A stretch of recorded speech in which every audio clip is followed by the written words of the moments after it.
ये जो कॉन्सेप्ट है ना पूरा डीमोनेटाइजेशन का, वो कॉन्सेप्ट हमें लगता है बहुत लोगों को समझ नहीं आया। लोग कंफ्यूज्ड इस बात पर हैं कि 500 और 1000 रुपए की करेंसी बंद कर दी और 2000 की शुरू कर दी। ये मूव वो नहीं है,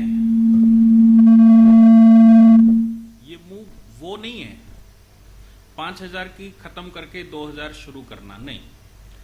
डीमोनेटाइजेशन जो है ना, वो पॉलिसी ही डिफरेंट होती है। और डीमोनेटाइजेशन की स्कीम का मतलब होता है कि पुरानी करेंसी को समाप्त करके नई करेंसी शुरू करना। हमने बहुत पहले सुना होगा कि नया पैसा लागू हुआ, तो आप लोगों ने वैसे भी सुना होगा, लोग कहते हैं कि एक नया पैसा नहीं देंगे तुमको। ये सुना है?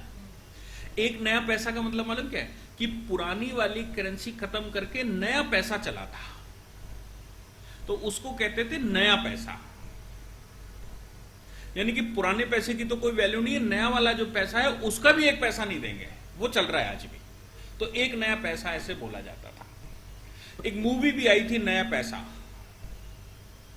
तो डीमोनेटाइजेशन ये 9th और 10th की किताबों में है इकोनॉमिक्स की, और उन बुकों में लिखा है कि जब करप्शन और ब्लैक मनी देश में ज्यादा बढ़ जाता है तो this is the remedy to demonetize the currency. Currency बंद करना नहीं, करेंसी को डीमोनेटाइज करना।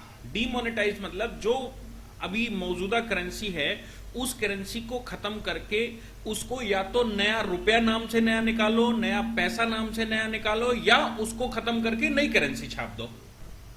तो वो हो सकता है कि कोई ये कहे कि पुराना पैसा समाप्त करके नया पैसा छाप रहे हैं, हम बना रहे हैं। कोई ये कह सकता है कि पुराना रुपया खत्म करके नया रुपया बना रहे हैं। कोई कह सकता है कि पुराने नोट खत्म करके नया नोट प्रिंट में ला रहे हैं। ये डीमोनेटाइजेशन होता है। करेंसी को खत्म करना नहीं है, जैसे नई करेंसी लाना है। उसमें क्या होता है कि जो पुरानी करेंसी हमारे पास रखी है, जो करप्शन में इस्तेमाल होती है, वो बहुतायत संख्या में इकट्ठी हो जाती है और वो करेंसी कभी भी सिस्टम में नहीं आती। और जब करेंसी सिस्टम में नहीं आती तो उसका इवेल्युएशन नहीं कर पाती सरकार। महंगाई बढ़ रही है, इन्फ्लेशन बढ़ रहा है, आखिर क्यों बढ़ रहा है? सरकार कह रही है कि हमारे इंडेक्स में तो इतना बढ़ रहा है, लेकिन हकीकत में महंगाई ज्यादा बढ़ रही है। ये तो हमने सुना होगा ना कि सरकार अपने इंडेक्स में कह रही भाई हमने इतनी करेंसी छापी, इतना रुपया बैंक में है, इतना ट्रांजैक्शन हुआ और कुल मिलाकर इतना इन्फ्लेशन आया। लेकिन वो सही इवेल्युएशन इन्फ्लेशन का नहीं कर पाते, क्योंकि पैसा सिस्टम में ही नहीं आया। पैसा सिस्टम के बाहर ही मूव करता रहा। और उसने क्या किया कि जो प्रॉपर्टी 1 करोड़ रुपए की थी उसमें 25 लाख रुपए सिस्टम में आया, 75 लाख रुपए सिस्टम में नहीं आया। या 1 करोड़ की प्रॉपर्टी में 75 लाख रुपया सिस्टम में आया, 25 लाख सिस्टम में नहीं आया। कम या ज्यादा? बहुत सारी दिल्ली में प्रॉपर्टियां ऐसी हैं जो 25 लाख 50 लाख की बिकती है और 4 लाख रुपए लिखे जाते हैं पेपर में। दिल्ली में मैं जानता हूं पर्सनली कि मैंने बात की तो उन्होंने कहा कि भैया पेपर में 3.5 लाख रुपए लिखे हैं, लेकिन ये 30 लाख की प्रॉपर्टी है। हम बहुत ज्यादा लिख पाएंगे तो आपको लिखित रूप से 5-5.5 लाख रुपए दे पाएंगे, और बाकी के सब हमको वैसा चाहिए, कैश चाहिए। ये जो 35 लाख 30 लाख की प्रॉपर्टी में 5 लाख ऑन पेपर आया, 25 लाख कहां गया? 25 लाख सिस्टम में नहीं आ पाया कभी। और जब सिस्टम में नहीं आया तो ये इन्फ्लेशन बढ़ा रहा है, और हमको रियल इन्फ्लेशन समझ नहीं आ रहा है और बाकी इन्फ्लेशन हो रहा है क्या? कि कुछ चीजें ऐसी हैं जो नॉन करेंसी की हैं, जो करेंसी का बेस है, जैसे प्रॉपर्टी, गोल्ड, प्रीशियस स्टोन्स, हीरा जवाहरात जिसको हम कहते हैं, ये चीजें इन्फ्लेशन बढ़ाते हैं। और ये पैसा जो है वो पैसा कभी गवर्नमेंट सिस्टम में नहीं आ पाता। गवर्नमेंट सिस्टम में ना आने के बाप की वजह से वो जीडीपी का भी हिस्सा नहीं बन पाता कि जीडीपी हमारी कहां चल रही है। करेंसी जब सरकार छापती है और जो वैल्यूएशन लगाती है वो वैल्यूएशन लगाती है जीडीपी के हिसाब से कि भाई हमारी साल में जीडीपी इतनी, इस जीडीपी का हमने ये 12% कैश करेंसी छाप दी, इस 12% का इतना। तो हम सब जानते हैं 88% करेंसी ऑन पेपर चलती है जो मार्केट में नहीं आती। हमने चेक काटा, आपको दे दिया, वो चेक अकाउंट्स में शो कर रहा है लेकिन करेंसी नहीं है वो। 88% वैसा है।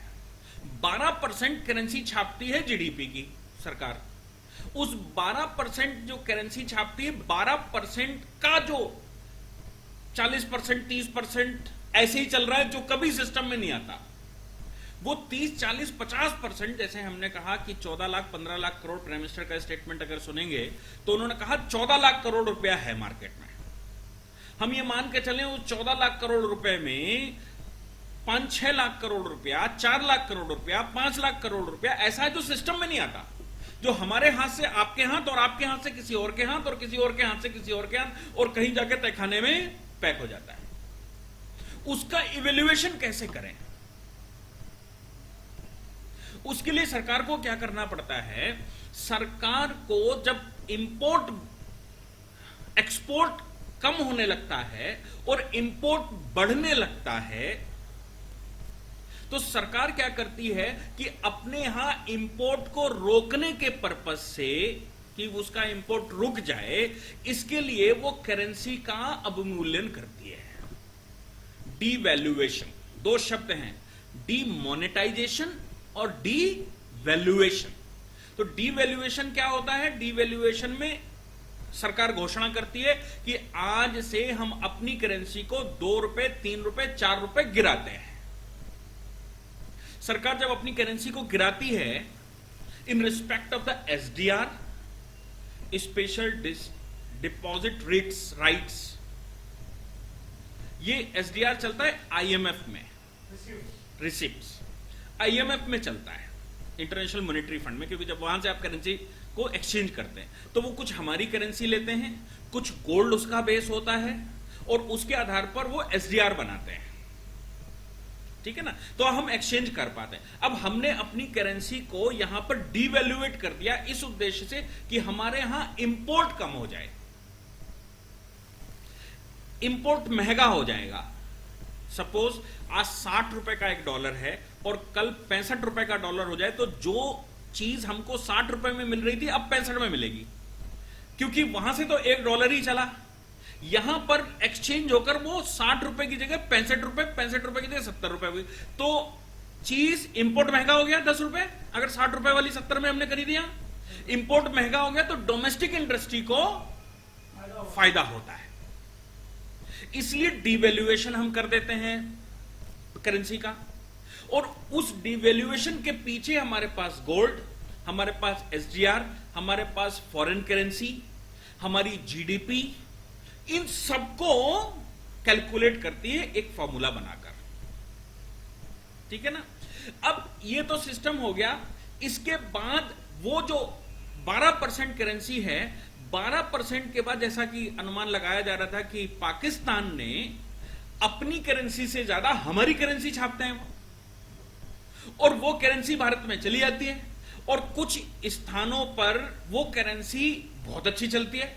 जैसे जम्मू कश्मीर में, वहां सिस्टम पकड़ नहीं पाता क्योंकि वो लोकलाइट एरिया में चलती है। कुछ ऐसी घनी आबादियां जो करप्शन के अड्डे हैं, वहां वो करेंसी चलती है। और वो करेंसी क्यों ना चले? करेंसी तो ऐसे चल जाती है, आपने जो पैसा जुआ खेलने वाले अड्डे हैं उन अड्डों पर देखा होगा कि वो टोकन देते हैं। काउंटर पर पैसा जमा करिए, वहां से टोकन मिलता है, टोकन से खेलिए, फिर वो टोकन जमा कर दीजिए और करेंसी अपनी लेकर जाइए। तो क्या है, वो लोग उसको मान रहे हैं टोकन को, इसलिए वो करेंसी है। अब पाकिस्तान के द्वारा भेजी गई फेक करेंसी कुछ क्षेत्रों में मान ली गई कि करेंसी है, नकली है तो भी मानेंगे, असली है तो भी मानेंगे।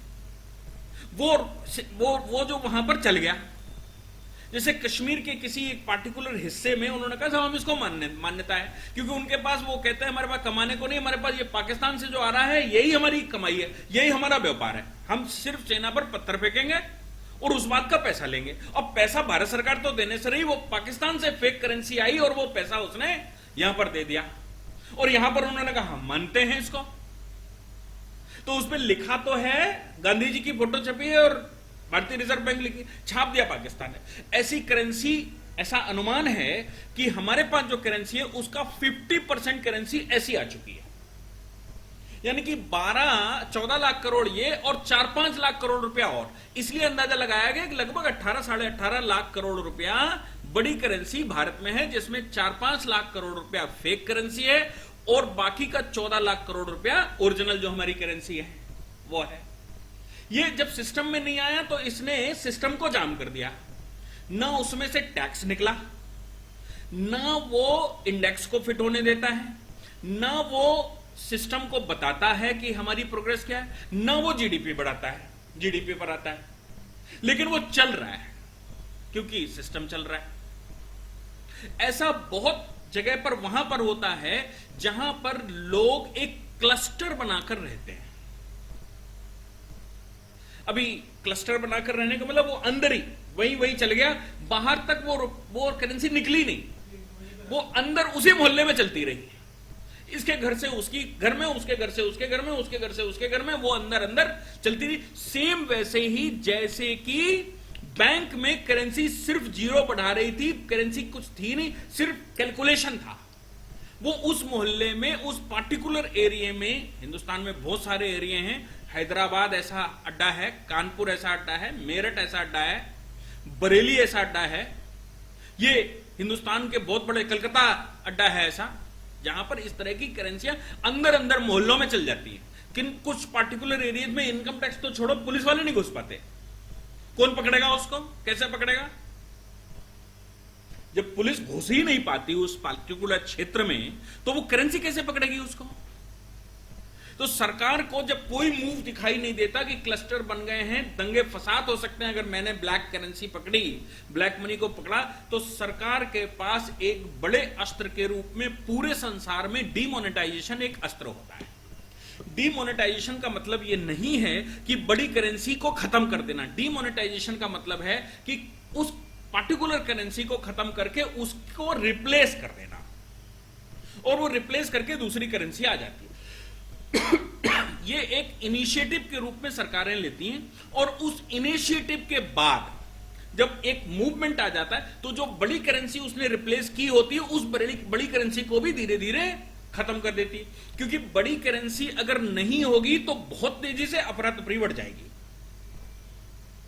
बहुत तेजी से अफरा तफरी बढ़ जाएगी, बैंकों के ऊपर लोड बहुत आ जाएगा छोटी करेंसी के चक्कर में, और आपको पेपरलेस करेंसी बनानी है। तो पेपरलेस करेंसी के लिए सरकार डीमोनेटाइजेशन करके नई करेंसी ही उतारती है।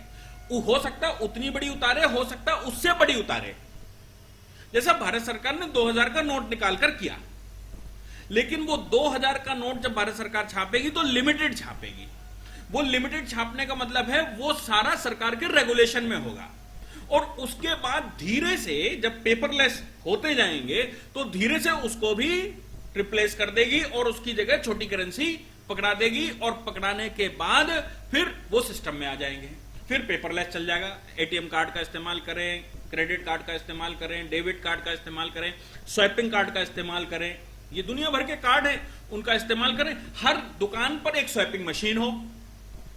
आजकल तो स्वाइपिंग मशीन इंटरनेट से सीधे कनेक्ट होने लगी है। वो जो हमारे यहाँ अमेजोन से लेकर आता है सामान और हमको उसको पेमेंट करना होता है, तो वो एक स्वाइपिंग मशीन जेब में रखता है, अपने मोबाइल से उसको कनेक्ट करता है और कहता है कि आप कैश मत दीजिए, कैशलेस कर दीजिए, हमारी स्वाइपिंग मशीन चला दीजिए, स्वाइपिंग मशीन से हमको पेमेंट कर दीजिए। वो पेमेंट ऑटोमेटिकली उस साइट पर चला जाता है जो बेच रहा है, और वो डिवाइस 1500-2000 रुपए की आती है।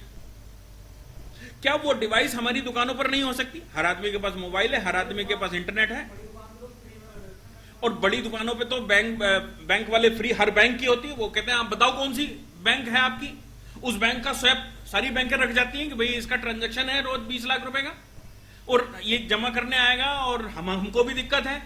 हमको कैलकुलेशन की दिक्कत है, ऑटोमेटिकली वो सब होता जाएगा, स्वैप करो, जाने दो पैसा, अपने चार्टर्ड अकाउंटेंट को बताना।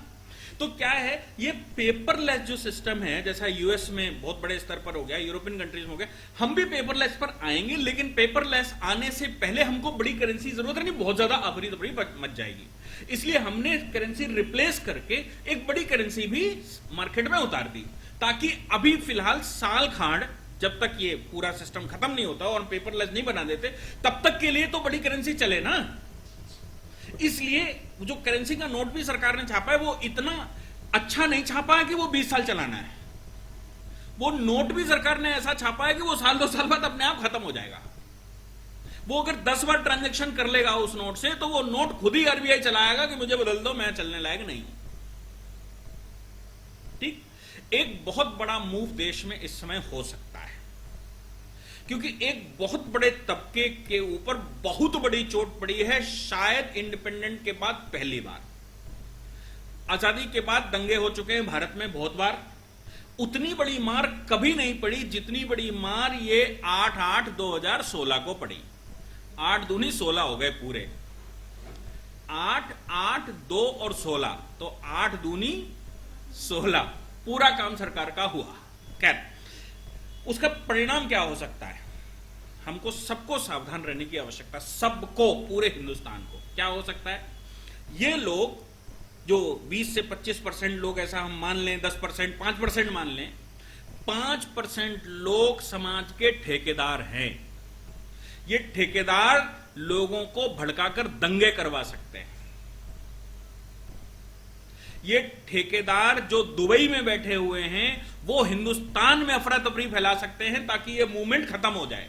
वो ठेकेदार जो पाकिस्तान में बैठे हुए हैं, जिनके माध्यम से यहां हजारों लोग पोषित हो रहे थे, सिर्फ ये करने के लिए कि पैसा लो और अफवाह फैलाओ, उनका कोई काम नहीं था। वो, उनके पास वहां से करेंसी आ रही है, वो मोहल्ले में बैठे, सिर्फ उनको देश के खिलाफ एक माहौल बनाना है और उनको अपने ही मोहल्ले में कहीं बम रख देना है, अपने ही लोगों को मार देना और फिर ये कहना कि ये ऐसा चल रहा है, एक सांप्रदायिक दंगा हो गया, उससे उनको लाभ होते हैं। तो हो सकता है कि ऐसे मूवमेंट भारत में लोग तैयारी कर रहे हों। जब 26 जनवरी और 15 अगस्त पर तैयारियां कर सकते हैं, तो ये तो कमर तोड़ने का काम है। ये तो दुबई में बैठे पूरे नेटवर्क को फेल कर दिया, ये तो पाकिस्तान में बैठे पूरे नेटवर्क को फेल कर दिया, ये तो भारतीय आर्मी के खिलाफ दंगे करने वालों के पेमेंट बंद हो गए।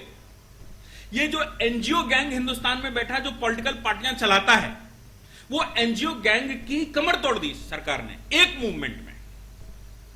तो आप सोच सकते हैं कि सरकार जब एक कोई अच्छा कदम लेती है, तो ये सारे कोई अवार्ड वापस करता है, कोई झंडे प्रदर्शन करता है, कोई कहता है ये कुछ दुनिया भर के ड्रामे चल जाते हैं, और इससे तो इन सब की दुकानें ऑटोमेटिकली बंद होने वाली, सरकार को कुछ करना ही नहीं है। हमारा हो सकता है कि 2 लाख रुपए खराब हो जाए, ध्यान देने की बात है, हमारा हो सकता है 2 लाख रुपए खराब हो जाए, लेकिन हम अपने 2 लाख रुपए के चक्कर में क्या अपनी अगली पीढ़ियों को आतंकवाद देना चाहेंगे? क्या हम अपनी अगली पीढ़ियों को किसी फसाद में छोड़कर जाना चाहेंगे? क्या हिंदुस्तान को सीरिया बनाकर छोड़ना चाहेंगे? क्या हिंदुस्तान में वो मूव करना चाहेंगे जो खाड़ी में रोज होता है? अगर 2 लाख रुपए खर्च करके, मेरे हो सकता है करप्शन के पैसे हों और मैं शो नहीं कर पा रहा हूं, मेरे 2 लाख रुपए खर्च करके मैं अगली पीढ़ियों के लिए शांति परचेज कर सकता हूं क्या? क्या अपनी अगली पीढ़ियों को मैं ये कह सकता हूं कि मेरे 2 लाख रुपए चले गए तो क्या हुआ, मेरी अगली पीढ़ियां शांतिपूर्वक हिंदुस्तान में रहेंगी, एक स्वच्छ हिंदुस्तान बनेगा?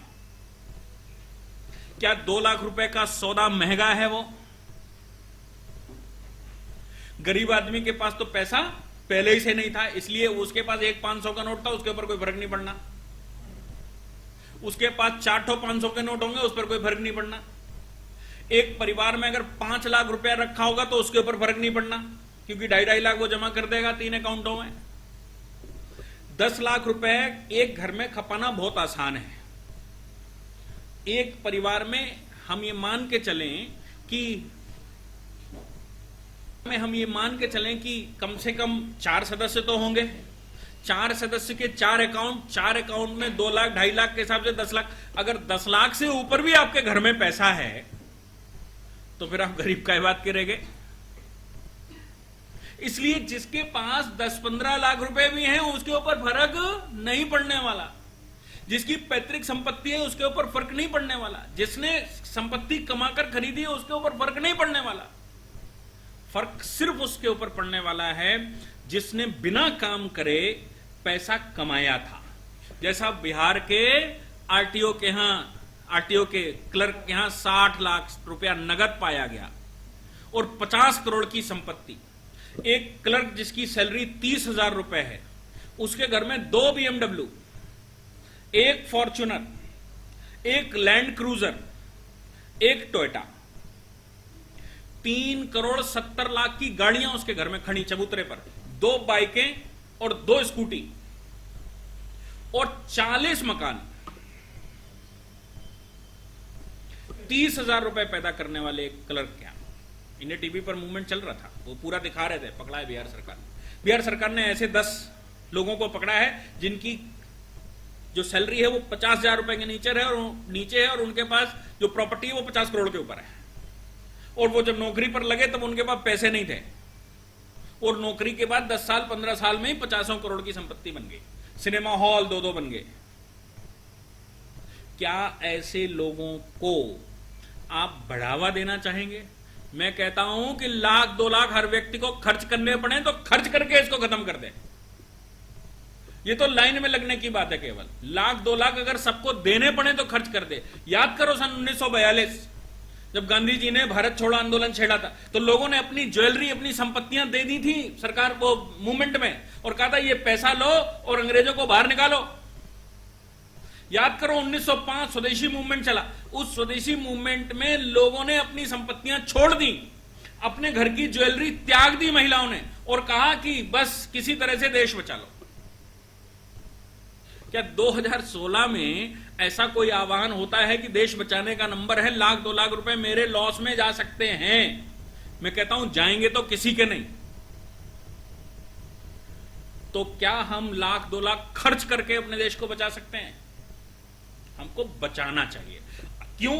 क्योंकि ये जो मूवमेंट हुआ है इससे हिला होगा खाड़ी, जहां आका बैठे हैं पैसा यहां भेजते हैं, इससे हिला होगा पाकिस्तान जो आईएसआई का पूरा मूवमेंट हिंदुस्तान में फेक करेंसी पर चलाता है। इससे हिला होगा वो क्लस्टर एरिया जहां करेंसी बाहर निकलती नहीं है, एक घर से दूसरे घर और दूसरे घर से तीसरे घर में चली जाती, कहता है एक बम फेंका हो ये लो 50 करोड़। मैं वही कह रहा हूं कि बॉलीवुड में जो पैसा लगता है, भारत के गोल्ड में जो पैसा लगता है, भारत की रियल एस्टेट में जो पैसा लगता है, भारत में आतंकवाद फैलाने के लिए जो पैसा लगता है, हमारे जॉब्स छीनने के लिए जो पैसा लगता है, क्या हम उस पैसे को डीमोनेटाइजेशन करके 50 दिन प्राइम मिनिस्टर ने मांगे, मैं कहता हूं 5 साल ले ले, सिर्फ इतनी जुगाड़ करे रहे कि बाल बच्चे रोटी खाते रहें बस। लेकिन सोचने की बात है, हम अगली भावी पीढ़ियों को 1 2 3 4 नहीं, अगली कई भावी पीढ़ियों को करप्शन मुक्त भारत देकर जाएंगे। और अगर ये आप कर पाए तो देश को बचाना बहुत आसान है। अदरवाइज हम जानते हैं कि हमारे देश में कितनी विषमताएं फैली हुई हैं और हमारे देश में क्या सरकमस्टांस है। एक सूचना के अनुसार कुछ एरियाज में जहां पर आतंकवादी गतिविधियों की बहुत ज्यादा चांसेस और बहुत अफवाहें रहती हैं और जहां अक्सर आईएसआईएस या आईएसआई के एजेंट पकड़े जाते हैं, कानपुर मेरठ जैसे क्षेत्रों में, यहां पर उनके पोषित लोगों ने बड़ी तेजी से भोजन पानी इकट्ठा करना शुरू कर दिया है और इतना भोजन इकट्ठा करना शुरू किया है कि महीने 2 महीने 3 महीने भोजन करा जा सके। ये एक आशंका दिख रही है कि ये जो लोग हैं इनको इतनी तकलीफ हुई कि भारत में ये दंगों के लिए भी तैयारी करवा सकते हैं, फ्रस्ट्रेशन में, क्योंकि लोगों की दुकानें नहीं, लोगों के जहाज डूब गए।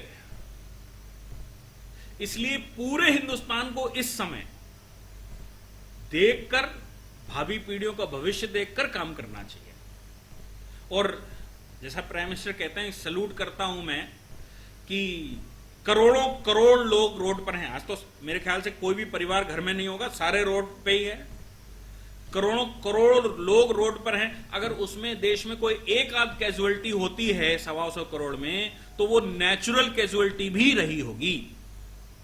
अगर कोई एक व्यक्ति हार्ट अटैक में किसी की दुर्भाग्यवश मृत्यु हो जाती है, तो वो एक नेचुरल कैलेमिटी भी हो सकती है। अफसोस है कि किसी की मृत्यु हो जाती है, लेकिन फिर भी एक नेचुरल कैलेमिटी हो सकती है। इस कैलेमिटीज को हम रोक नहीं सकते, चाहे वो लाइन में खड़े होते हैं, चाहे वो घर में होते हैं। लेकिन जहां पर 100 करोड़ लोग बाहर निकले हों, 50 करोड़ लोग बाहर निकले, वहां एक कैजुअलिटी नहीं हो रही है, इसको सल्यूट करना चाहिए पूरे देश को। और इस पीसफुल सिचुएशन को बिगाड़ने का प्रयास करेंगे लोग, क्योंकि हो सकता है कि अगर पीसफुल सिचुएशन न रहे तो सरकार को अपना स्टेप वापस लेना पड़े, एक इमरजेंसी सिचुएशन देश में आ जाए, तो वो कोशिश पूरी करेंगे कि इमरजेंसी सिचुएशन देश में आ जाए और सरकार अफरा तफरी में अपना कदम वापस ले और हमको अपने गड्ढे एडजस्ट करने की जगह मिल जाए, वो गड्ढे सारे खुल जाए जहां हम अपना पैसा गाड़ दें। हो सकता है कि नहीं? यह संभव है। और ऐसे प्रयास, जैसा मैंने कहा कि कानपुर और मेरठ जैसे जगहों पर बड़ी तेजी से सामान खरीदा गया, और इतनी तेजी से खरीदा गया कि छोटी छोटी चीजें, नमक और शक्कर खत्म हो गई। ये नमक और शक्कर का जो मूवमेंट, ये जो खत्म होना है ना, आटा का, नमक का, दाल का, ये खत्म होना कोई सामान्य बात नहीं है। जिस घर में 3 महीने में, 2 महीने में एक नमक का पैकेट लगता हो, वो 4 बोरी का क्या करेगा? क्या 20 साल खाएगा? वो एक साथ इतनी शक्कर का क्या करेगा कि वो 25 किलो 50 किलो लेकर जा रहा? वो एक साथ इतने आटे का क्या करेगा कि वो 1 कुंटल की बोरी लेकर जा रहा? क्या इसमें किसी संभावित खतरे की बू नहीं आती? यह भी संभव है कि कोई खिचड़ी पक रही हो। ये हम सबको ध्यान में रखते हो, अगर ऐसा कुछ किसी को भी पता लगता है तो वो सरकार को तुरंत सूचित करे, ये उसका कर्तव्य बनता है। वो सरकार को आगाह करे, पुलिस को आगाह करे, बिना ये सोचे कि ये व्यक्ति मेरे बिरादरी का है, ये मेरे रिश्तेदार है, ये मेरे जान परिचय का है, ये मेरे संप्रदाय का है, ये मेरे धर्म का है। क्यों? क्योंकि इस तरह के अराजकता फैलाने वाले लोगों का कोई धर्म ईमान नहीं होता। इन्होंने तो सिर्फ अराजकता में रोटियां खेलनी है। तो ये हमारा सबका दायित्व बनता है कि हम ऐसी किसी भी बू को सूंघे तो हम सरकार को इन्फॉर्म करें, देश को आगाह करें। हमको